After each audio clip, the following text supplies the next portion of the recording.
It's one of the most recognizable openings in rock history. A single, mournful slide guitar note that hangs in the air, followed by a slow, aching rhythm that builds into 9 minutes of emotion, fire, and freedom.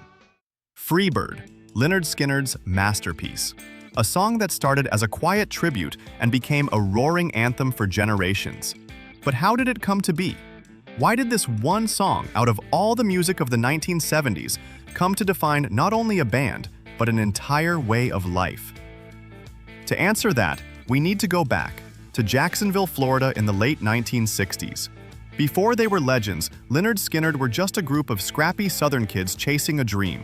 Ronnie Van Zant, the band's lead singer and lyricist, was a natural storyteller, tough as nails, but with a poet's heart. Guitarists Gary Rossington and Alan Collins were inseparable, constantly trading licks, trying to outplay each other, and pushing their sound further. The band was rehearsing day after day in a small shack behind Rossington's family home. It was hot, loud, and always filled with cigarette smoke and arguments. But that's where the magic began. One afternoon, Alan Collins came in with something new.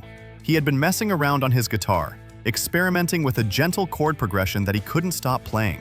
It was slow, soulful, almost mournful. Nothing like the hard Southern blues the band was known for. He played it over and over. Ronnie Van Zant finally listened more closely. There was something in it, a kind of yearning, a sense of loss, but also of release. When the song finally began to take shape, it was unlike anything they'd ever done. The story of Freebird begins with loss, specifically the death of Duane Allman, the brilliant guitarist of the Allman Brothers Band. Duane's playing had been a huge influence on the Southern rock scene, and his death in 1971 hit everyone hard. Ronnie wanted to write something in tribute, not just to Duane, but to anyone who ever had to say goodbye before they were ready. That's when the words started to come. If I leave here tomorrow, would you stay? Simple, direct, but deeply human. It wasn't about fame or rebellion. It was about love and the fear of being forgotten. That haunting question of what happens when you have to move on, even when your heart doesn't want to. Ronnie wrote most of the lyrics in a single sitting, pacing the floor, eyes half closed, humming to himself. Gary Rossington remembered watching him mumble lines under his breath, stop suddenly, and then say, "That's it.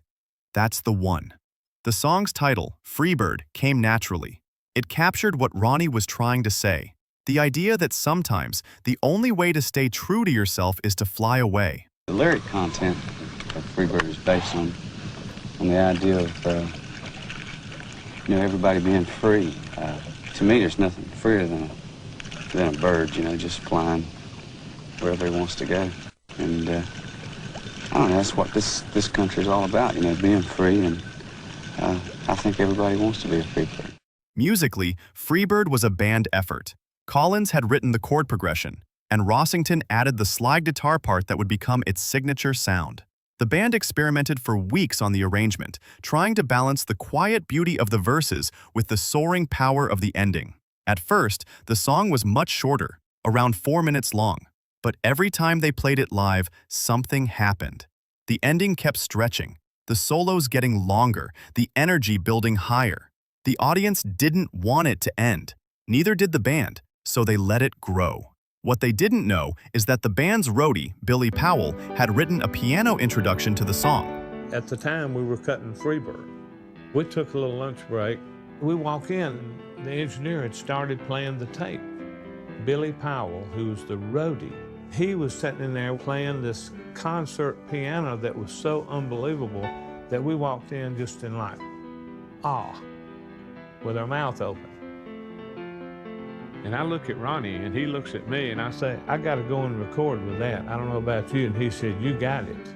We put him on the record, and then he became a band member within a few months. He was concert pianist, and nobody knew it, not anybody.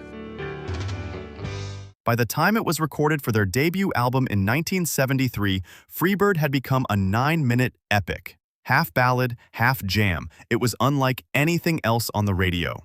Producer Al Cooper, a veteran of Bob Dylan's and Blood, Sweat and Tears, didn't know what to make of it at first. He thought radio stations would never play something that long, but he also knew what he was hearing was special.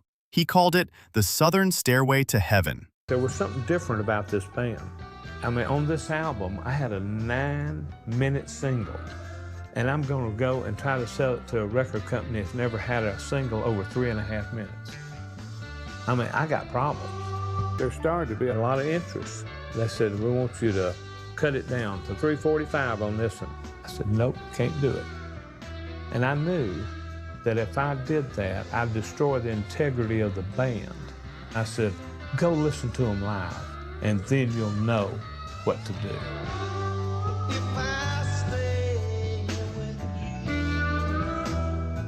When the band recorded it, something strange happened. They nailed it in just a few takes. Ronnie insisted on singing barefoot, pacing the studio floor with his eyes closed, channeling the song's emotion like a man in a trance.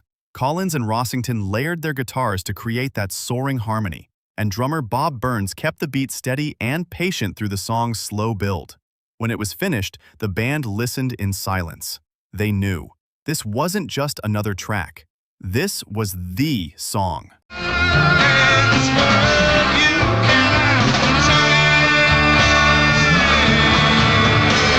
When Freebird was released in November 1973, it didn't explode immediately. Radio DJs were hesitant to play a 9-minute track from a band no one had heard of. But fans found it. One station in Atlanta began playing it late at night, uncut, and callers started requesting it again and again. Before long, it spread across the South like wildfire. People connected with it on a deep, emotional level. To some, it was a breakup song, the pain of having to leave someone you love. To others, it was about freedom, about chasing your dreams no matter the cost. To veterans returning from Vietnam, it spoke of loss and survival. It became a mirror that reflected whatever people needed it to mean. And then there was that solo. The last 4 minutes of Freebird are pure, unrestrained release. Guitars screaming and crying in harmony, racing faster and faster as if the whole song were trying to lift off the ground. It's one of the greatest moments in rock music.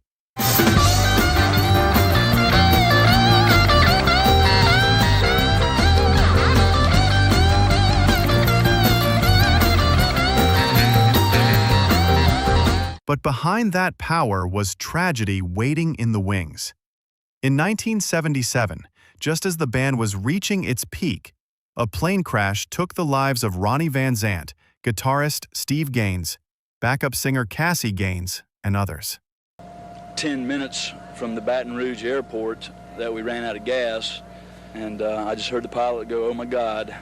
In the days after the crash, radio stations across the country played it non-stop. Listeners wept. DJs would fade out after the last note, unable to speak. The song had always been about saying goodbye. Now it became a memorial. It was almost as if Ronnie had written his own farewell years before. If I leave here tomorrow, would you still remember me? The answer was yes. The world would never forget him. 'Cause I'm as free as a bird. Decades later, that feeling still hits just as hard. Freebird doesn't age. It doesn't fade. It's one of those rare songs that belongs to everyone who's ever felt the need to break free, to chase something bigger, or to say goodbye with grace.